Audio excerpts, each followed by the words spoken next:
Entering the runway now, you'll be departing via lane standby departure. Good morning to the first BC1. This is 321 approach, great mission to Sandoval 1.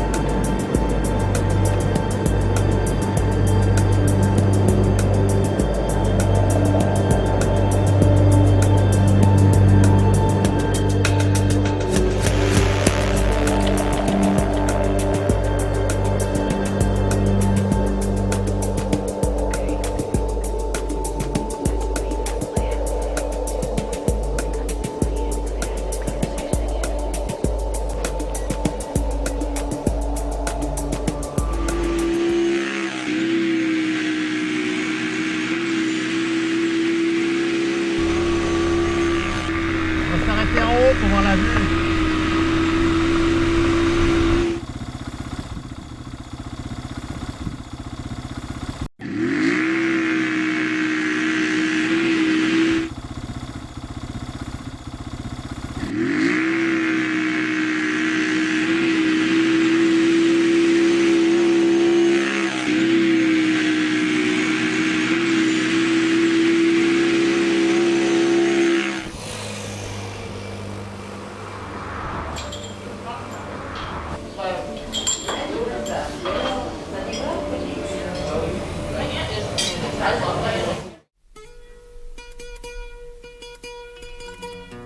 Pyrgos fut l'ancienne capitale administrative de l'île de Santorin jusqu'au début du XIXe siècle.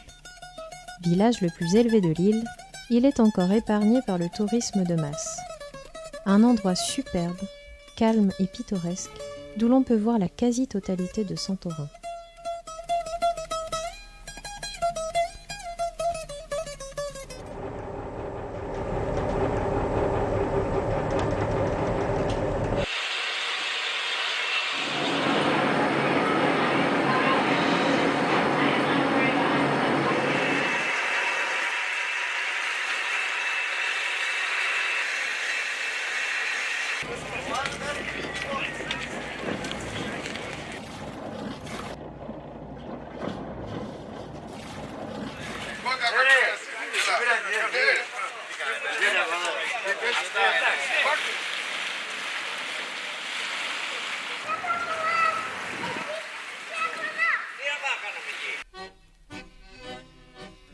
Si la Grèce est asphyxiée par la crise économique, nous lance un Mykonien amusé, cette dernière se noie au large de Mykonos.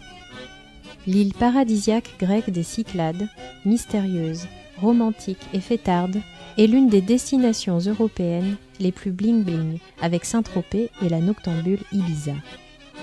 Elle serait traversée par un champ magnétique dont l'extraordinaire énergie serait redistribuée à ses occupants. Un phénomène surnaturel qui explique, selon ces derniers, leur appétit sexuel décuplé et insatiable. Mykonos est l'île branchée des Cyclades. Si vous voulez une vie nocturne endiablée et une ambiance jet-set, jetez l'ancre ici. Très prisé par le tout Athènes noctambule, Mykonos n'a tout de même pas totalement perdu son charme.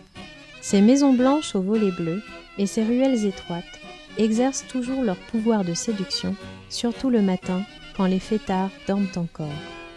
Aujourd'hui, Mykonos est devenu moins confidentiel.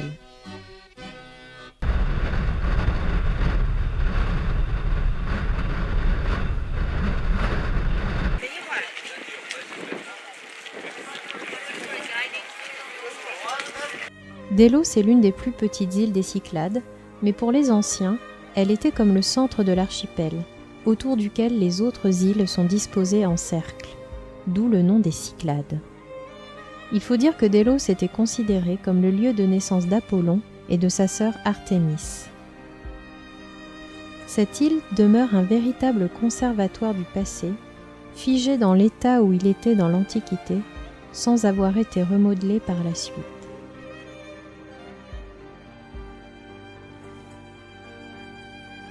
Selon la légende, Zeus immobilisa cette île, jusque-là flottante, pour que Leto, l'une de ses maîtresses poursuivie sur terre et sur mer par la jalousie d'Héra, trouvât enfin asile pour mettre au monde ses jumeaux, Apollon et Artémis. L'île était sacrée. Il n'était pas permis aux femmes d'y accoucher. On ne pouvait pas non plus y enterrer les morts.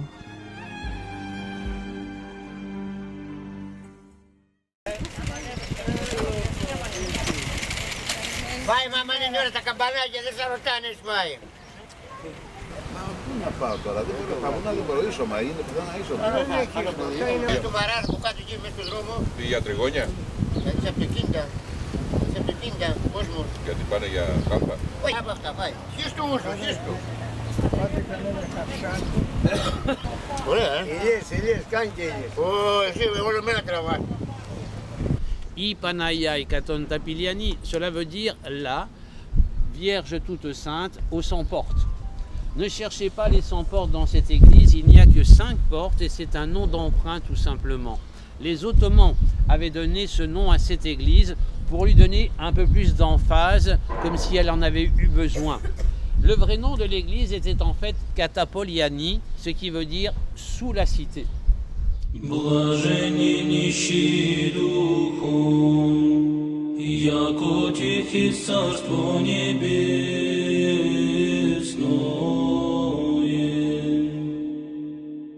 Блаженни плачущие, яко ти утешатся. Блаженни кроткие. Lefkes est le village le plus montagnard et le plus verdoyant de l'île de Paros. Une des sources principales de la richesse de l'île était son marbre, très recherché pour sa qualité, sa blancheur et sa transparence. Ce marbre fut très vite utilisé dans l'ensemble du monde grec. Les ateliers de Paros employaient de nombreux artisans artistes.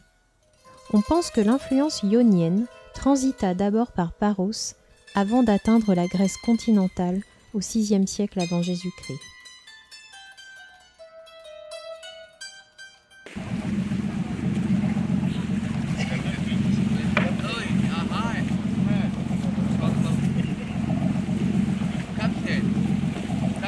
Yes.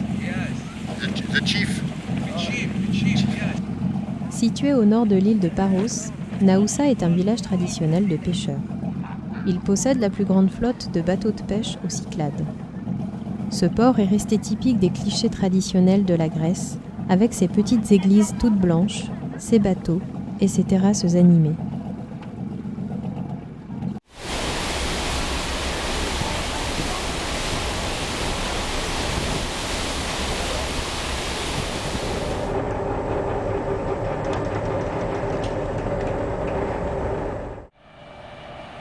Les carrières de marbre de Naxos, comme celle de Paros, sont connues depuis l'Antiquité. Apyrantos, au cœur du plateau central, est sans nul doute le plus beau village de l'île.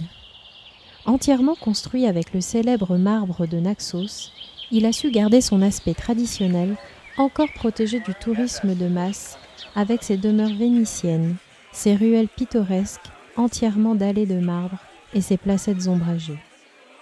Atypique dans ce paysage, une épicerie qui surprend par la variété exceptionnelle des épices et des objets hétéroclites qu'elle offre aux passants. Datant du VIe siècle avant Jésus-Christ, la Portara de Naxos est le vestige d'un temple inachevé dédié à Apollon, dont il ne reste que cette porte et quelques fondations. Aujourd'hui, cet imposant édifice domine la Chora de Naxos, petit port qui vit au rythme des bateaux déversant leurs flots de touristes.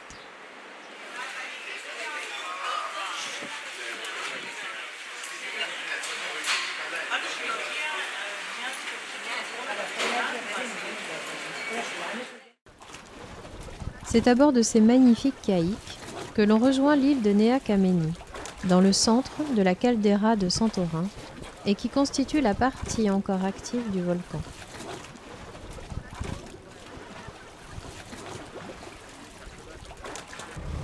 Santorin était à l'origine un gigantesque volcan qui ne formait qu'une seule et même île. Santorin prend sa forme actuelle au cours de l'éruption minoenne survenue vers 1600 avant Jésus-Christ qui détruit partiellement sa forme initiale.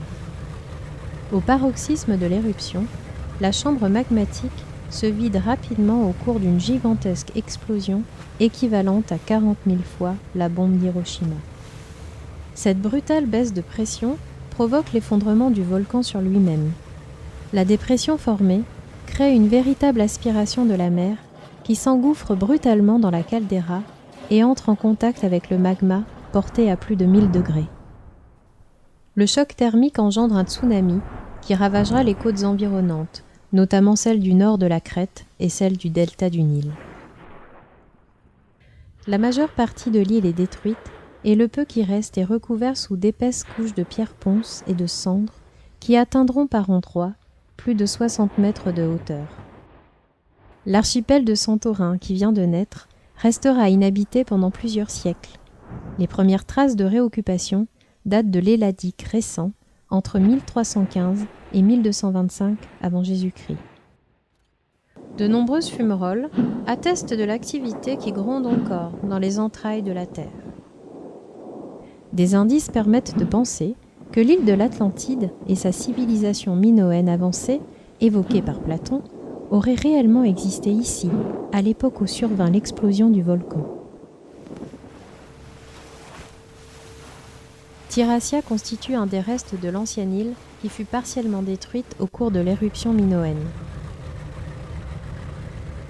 C'est aujourd'hui un petit port très pittoresque avec ses tavernes authentiques qui proposent de succulentes spécialités et produits de la mer.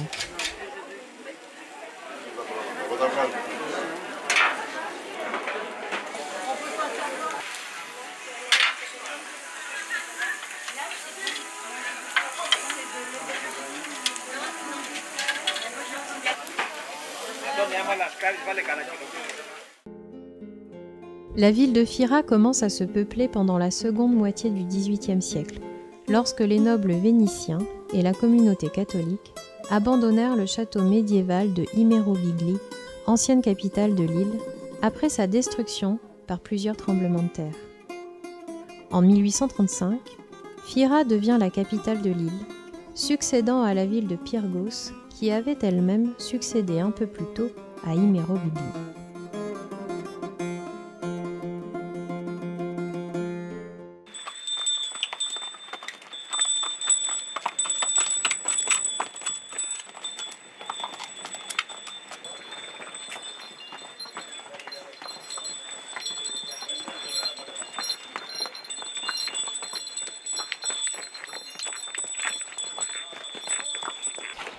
Une noria de mulets remonte les visiteurs depuis le vieux port jusqu'à la ville haute. C'est l'une des activités qui, bien que folklorique, reste très lucrative.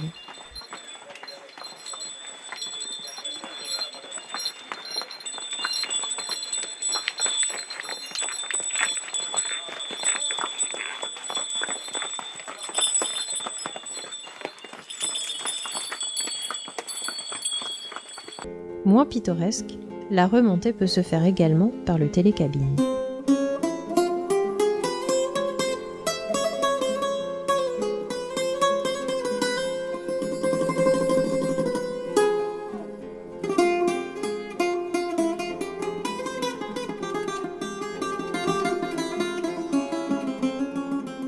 Ya, le plus beau village de l'île, est universellement connu pour ses demeures troglodytiques suspendues dans le vide et ses églises aux dômes colorés. Du village, la vue sur la caldeira est sublime. Ya est la carte postale de la Grèce. Et rançon du succès, le village est envahi en été. Ancienne capitale de l'une des 5 régions administratives de Santorin, Ya connaît un essor considérable depuis le XXe siècle.